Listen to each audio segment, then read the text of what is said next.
Hello everyone, welcome back to the channel. I have another Battle Spirit Saga video for you today, and instead of bringing you a deck list, today I want to talk about some of my favorite spirits that have come from set 4 now that we've had these cards for a few weeks and we've been able to play them. Obviously I did test before set 4 actually came out, but now that we've had a couple weeks of going to locals, it's really given me an idea as to what people, at least around me, have landed on playing, and yes, some of what I've seen has been pretty interesting. To keep things brief, I only picked 3 cards per color to discuss, and none of them are double symbol spirits on account that those would be very easy picks. Also, I haven't chosen any Nexuses or Magics for this video, mainly because I think we need to see how the meta is going to develop over the next couple of weeks, especially as these pre-season grand opens happen, just to see if any of the new Magics and Nexuses that came out are going to be good enough to beat out the ones that we've gotten in older sets. So yeah, with that being said, let's get into BSSDB and take a look at my picks. Let's start with my favorite color, red. Red got a lot of cards that I could choose to put in this list, but I'll start here with Horned General Tricera Warrior. Its first effect, your exhausted spirits cannot be returned to your hand or deck by your opponent's effects, is extremely strong. Mainly because a lot of people have switched into Inescapable Avalanche because it plays better against white. It does get past armor white. So having this card on the field to protect your spirits, your attacking spirits specifically, is really powerful. It also kind of makes Thorn Prison your friend, because in order to keep this spirit on board itself, you have to swing with it, and given that it's only considered level 3 if you have 2 or fewer spirits on board, if you have a fairly wide board, it could make swinging with this spirit quite dangerous. That being said, if you do have 2 spirits on board, it does have 7k BP and confront because it is considered level 3, and that is really strong early game as well, so it can help kind of chip away at some of your some of the board that your opponent has developed. So this card is really good for the color. It helps play against white, but it just helps into every other matchup because, again, people are running that Inescapable Avalanche quite a bit. Dream Bomb is still kind of a problem, especially since white can pretty comfortably run both Dream Bomb and Inescapable Avalanche, but any advantage that we can get from our Ascend spirits being bounced back to hand is wonderful. Next, I'm a big fan of Gray Servant of Singworm. This spirit pretty much has Big Bang energy on a body. It does only summon 1 red spirit with Ascend, and you do have to pay the soul core for it, so it is kind of telegraphed, but kind of what we're seeing is we have a lot of spirits that came out this set that have these magic effects put onto spirits, and this would be one of them, and it's really strong. Its second effect to destroy a level 1 Nexus when it's at 5, when it has 5 cores on it, or when it's at level 3 is also really strong. I don't think it's super reliable, and it doesn't replace Andromeda whatsoever, but it is nice to have on there. Having just Nexus control on another body that works as a tool to play other bigger spirits is great. One of my favorite things to do with this card, it helps maintain tempo with Ira and Nova, is to play this card while passing up on when summons for Ira and Nova. When you pay the soul core for this card, like I said, it's telegraphing that you're about to put something down, so your opponent might hold off on bursting a when summon, like Countersword for example. But if you play Ira and it's sent off of a 4 or 5 cost, or you play Nova and you don't get rid of the soul core and you keep it, you're going to bypass those when summon effects and be able to maintain tempo on board. So I love this card and the flexibility that it offers to the deck.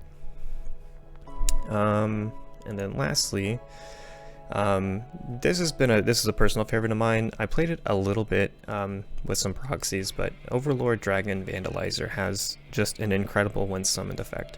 It destroys all of your opponent's spirits with 3000 or fewer BP, so it's pretty much just a better Burning Force. It is on when summoned instead of Burning Force's flash effect, and Burning Force is still going to be able to destroy a Nexus, so obviously that's still very powerful. But this spirit's when summoned, when the spirit attacks effect is you can select a spirit with 5,000 or fewer BP and destroy it. So it's basically Dustworm Drought Dragon's effect, or when summoned effect. So you get kind of the best of both. It destroys all spirits with 3,000 BP, so it bypasses Armor Red, and then we can choose a 5,000 or fewer BP spirit and destroy it for only 3 cores. This is a really good spirit. I think if anything, it's probably a better sideboard card, and not, you know, doesn't have the best place in the main deck, but who knows, that can always change. Green is actually the color that I've been taking to locals the last couple of weeks, and I've been having a ton of fun with it. So the first card we'll talk about is Barkmaiden Lucerium. When it attacks, it ramps onto another Leaf Kindred or a Nexus that costs 3 or fewer. When destroyed, you can summon a 5-cost spirit from your hand without paying its cost. So both of these are incredibly strong, but both of these effects also makes me think that Barkmaiden Lucerium can be splashable into other colors, similar to how Worker Ant-Man was. The ramp is going to be a little bit less consistent because, again, there are conditions that need to be met instead of Worker Ant-Man just ramping a core when you swing. But if you have a good 3-cost Nexus, or you can run more than 1 Leaf Kindred in your deck, this card is extremely powerful. And then being able to summon a 5-cost or fewer from your hand means that you can then just replace this card with a color that you're actually playing, you know, one that's more in line with your top end. So I really do enjoy this card. I really do like it. And it pairs very, very well with the next card, Hidden Leaf Elf. So Hidden Leaf Elf's ability, its when summoned, is you may summon a Leaf Kindred or Praybird Spirit card from your hand. This is very strong, whether you're playing it off of Barkmaiden's when destroyed effect, or you're just playing it in a flash timing effect. It's incredibly strong to be able to add more spirits to your board, give yourself the tempo, whether it's in your attack step to swing in for more damage, or it's during your opponent's attack effect or attack step to put more spirits on board to block incoming damage. But either way, incredibly strong. One thing to note is that yes, if you're playing this in if you're swifting the spirit out during a flash timing, you do have to pay the cores from your reserve, but it's when summoned effect when you're playing the additional Leaf Kindred or Praybird Spirit. Those can come from your field and your reserve if you still have cores there. So very, very good effect. I had one game where I had 3 Hidden Leaf Elves in hand, and during one flash window, I think I summoned all 3 of them and then swung in for game. Very, very good, because I could just flood the board with Hidden Leaf Elves. It was great. I definitely didn't give this card enough credit when I first saw it, but then actually playing it, I've just kind of realized that this card is crazy, especially if you already have a Praybird on the field and you can play this card and then just ascend into Divine Bird Tokiwa. It's great. I do love this card. The last card I'm going to talk about is Eldtree Guardian Brandboard. I don't have a ton of experience with this card, but I think of the 2 Brandboard cards, I think this is the better version, since the refresh after BP comparison is at its level 1 instead of level 2 like the other Brandboard card is. But then additionally, during either attack step, refresh a spirit when one of your spirits is summoned with Swift. There are a lot of really good Swift spirits in the game right now, and they're all very useful, and I think this refresh effect is going to be very good. I don't know if Blade Beasts are in a position now that, you know, I don't know if they're gonna take a lead over like the Leaf Kindred Praybird deck, because they don't have any double symbol spirits, but I do think that this card has some potential. And as a green card, I really like where its effects are positioned. So yeah, I like this card, and I'm looking forward to testing it out. Okay, let's look at white. Valkyrie Callista. This card makes Valkyrie Mist and Valkyrie Hilder much more interesting, and along with some other Android support, allows another white archetype other than Machine Beast to find success. That being said, the card complements Machine Beast decks pretty well, especially with its second ability, where Durn Dyna makes all of your spirits truly unblockable, whereas Callista requires a little bit more setup to do the same thing.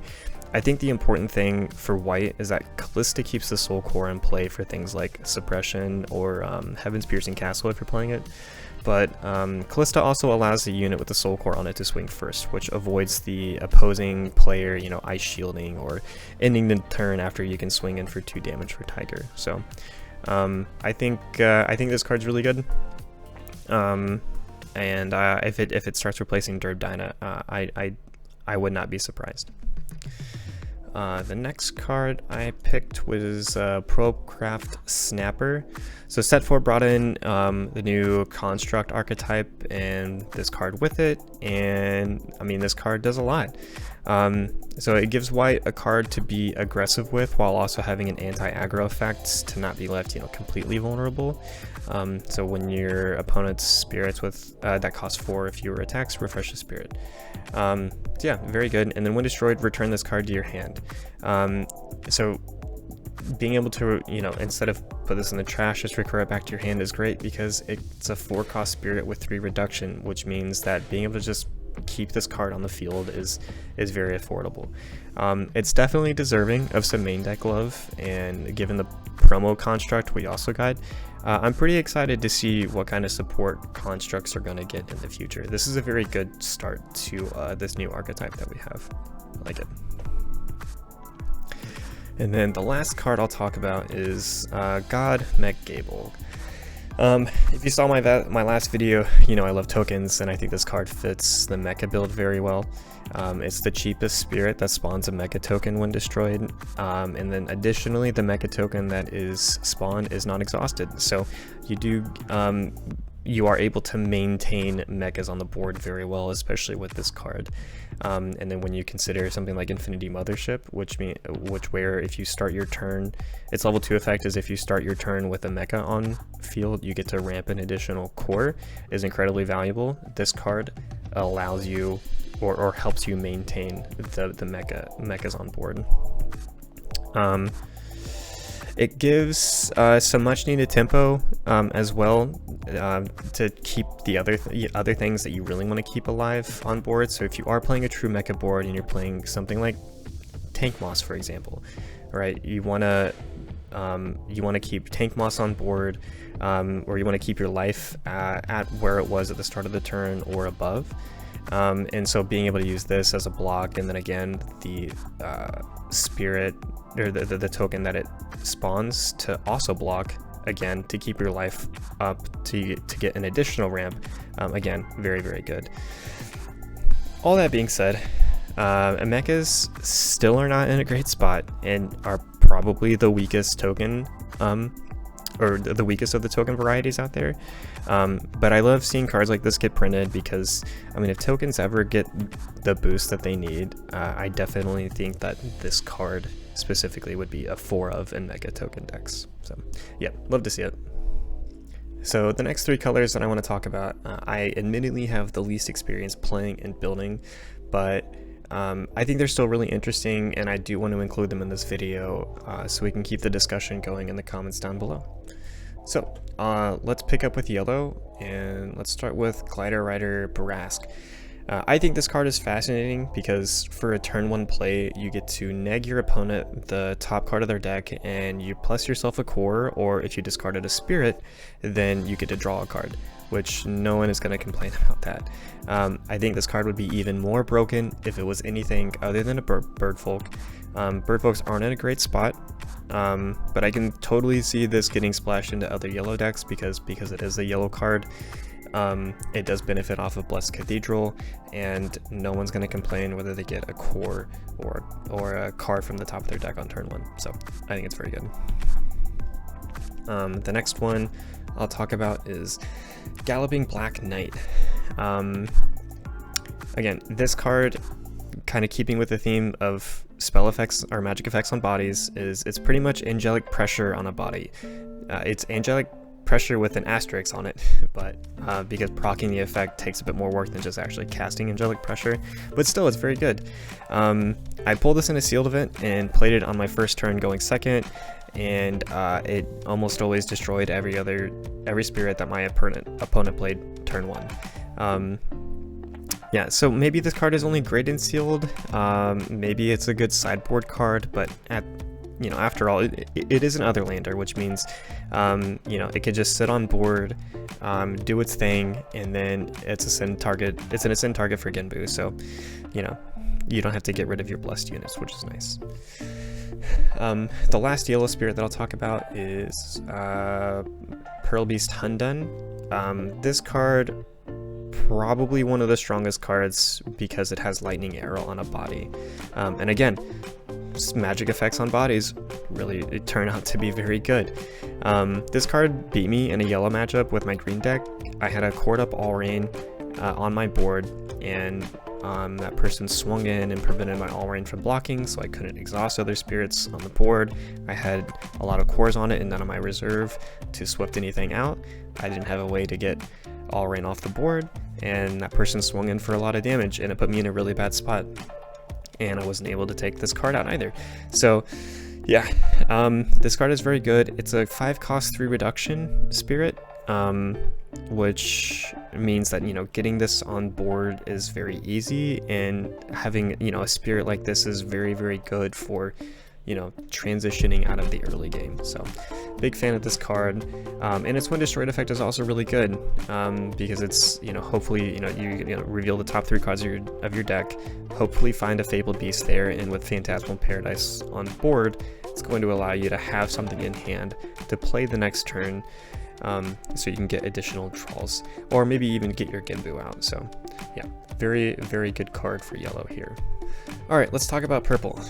Purple received 2 non-double symbol X-rares this set, which is wild because it's also the color that I've probably seen the least of, but I think that means it's going to be the one that I'm going to keep my eye on the most as the set continues to develop.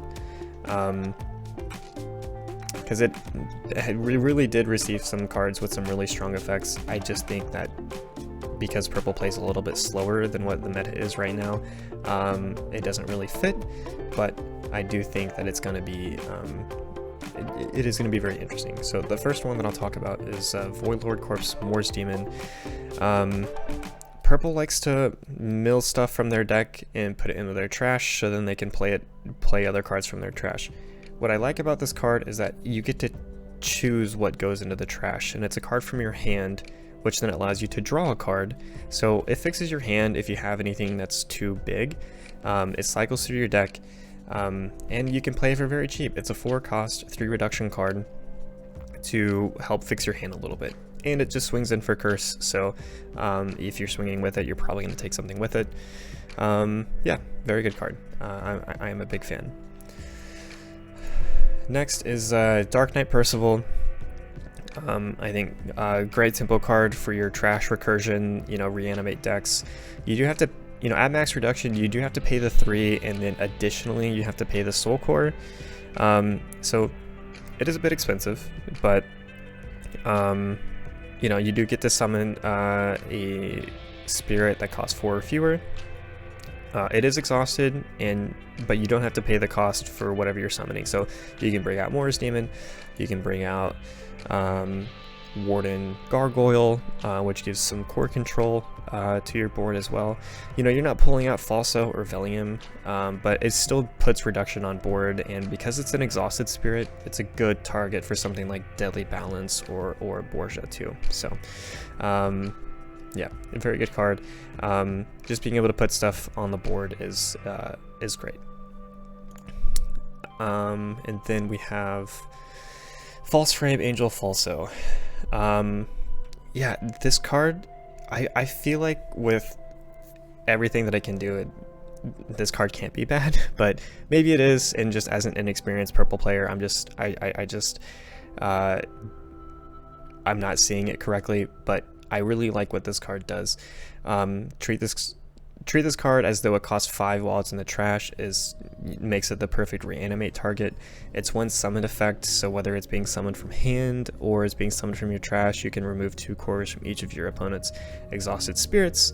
That's super great. And then during your attack step, when one of your spirits is blocked, for each symbol on that spirit, remove a core from your opponent's blocking spirit and place it into their reserve. I've kind of been experimenting with Monstrous Mausoleum in other colors, and Falso just has a better version of that Nexus's level 1 effect as its level 2 and 3 effect. So I really like this card. I think maybe you can even pair it with Falung even. I don't know if that would work, where you're attacking with your serpents, with your you're attacking your opponent's exhausted spirits directly, so you go immediately to that block step. Maybe that's something you can do with it, but I really do think this card is interesting, and I hope it can work out. And last and certainly least on my list is blue. That might sound harsh, but this color has really been a menace over the last few weeks of testing, so even though I'm bitter about it, there are still some cards to be excited about. So the first one I will talk about is Deepwalker. Great for the Aberration deck. It's when this Spirit Blocks effect is also really interesting, where you get to ramp a core onto any Nexus. That effect is turned on with only 2 cores as well, so it's very affordable. It's a cheap card, cheap effect to turn on, very good. And then if you were to use this card as an Ascend target, you can play a blue Nexus from your trash for free. Also very good, especially because blue likes to trash their own Nexuses for things like Cthulhu Shark or Golem Constructor for that matter. You can recur Enchained Arena as like a pseudo ramp engine with this card. So yeah, I'm a big fan of it. And then as we get double color reduction cards in future sets, this card can also be splashable into other colors, but time will tell on that one. So yeah, I like it. Next we have Heart Princess Pollen. In practice, this card's ability to place a 4-cost Nexus for free is very valuable. It does mill 4 cards from 4 other cards from your deck, 5 if you just don't even reveal a Nexus, which is quite punishing. But it helps you dig through your deck as well. But I think my favorite way to play this card is to play out of color Nexuses, because out of color Nexuses are very strong right now to keep color representation on the board to play around Seabed Lighthouse. And so this card allows you to play those Nexuses for free to not have to worry about it the following turn, and that's incredibly valuable. Its level 2 and 3 effect is also very nice, where you can restand her by exhausting a Nexus. This lets you get some chip damage in and keep her up as a blocker. And then as an added bonus, you get to mill 3 cards from your opponent's deck. So yeah, what's not to like? And then lastly, we have Great Artificer Synthetria. I think I'm saying that right. As a token enjoyer, I really do like this card. I think Golem tokens are probably the best. I mean, they have 10k BP, and that's obviously insane. But yeah, Synthetria can stay on the field by destroying a Nexus as well. Her when destroyed effect is you may destroy one of your opponents or one of your Nexuses to summon this card from your trash without paying its cost. That's extremely valuable. So even if you're just blocking with the spirit, or it gets taken, maybe you use it as a deadly balance target, you just get to keep it on board, and that's awesome. And then during your end step, at the start of the step, refresh all of your Golem spirits, so this isn't tied to just Golem tokens. Colosseum Golem has a similar effect, so I don't think you would run both Synthetria and Colosseum Golem in the same deck, but since Synthetria can come down quicker, I think it makes sense to run her right now if you're going to choose between the two. But I love this card for what it does.